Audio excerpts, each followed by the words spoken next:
Turning now to politics. In an election season unlike any other, it's hardly surprising that one of the most routine elements of this process would also be interesting.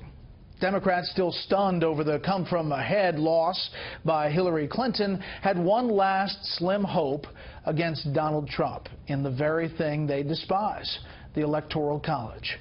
It was never to be, and by late afternoon, official word that Donald Trump had officially surpassed the necessary 270 electoral votes needed to win the presidency officially and become the 45th president on January 20th.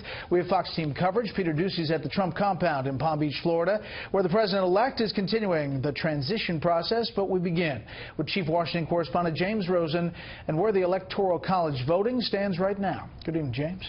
Brett, good evening. Two faithless electors in Texas cast votes against Donald Trump in the Electoral College today, but it was the Lone Star State that put the president-elect and the vice president-elect over the top.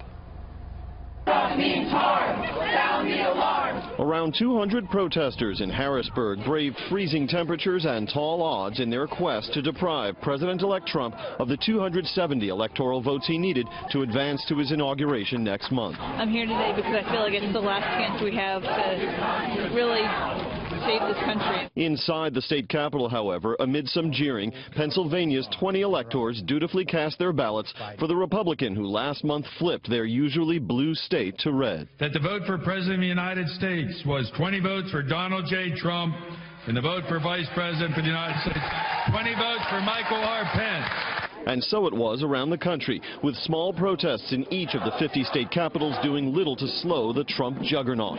Of the first 10 states he won that participated in the Electoral College balloting, none witnessed any defections. Indeed, the first so-called faithless elector popped up in Maine, a state Hillary Clinton won, to switch his vote to Bernie Sanders. One Texas elector pledged to Mr. Trump said he would vote for Ohio Governor John Kasich. Kasich himself, however, encouraged all 18 of the Buckeye state's electors to cast their votes for the governor's former rival from the GOP primary. It's an important responsibility.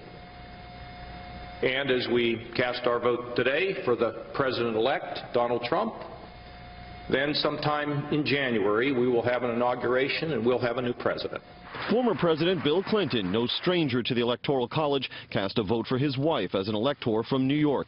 Democratic electors in Colorado, another state Mrs. Clinton won, employed litigation tactics up to the very end to become unbound from voting for her, as state law requires. Their gambit was part of a convoluted plan to lure pro-Trump electors in other states into defecting.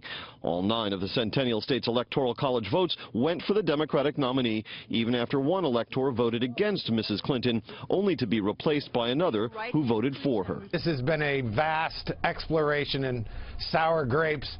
The Democrats lost this election because Hillary Clinton was a flawed candidate who failed to campaign effectively in the states that mattered.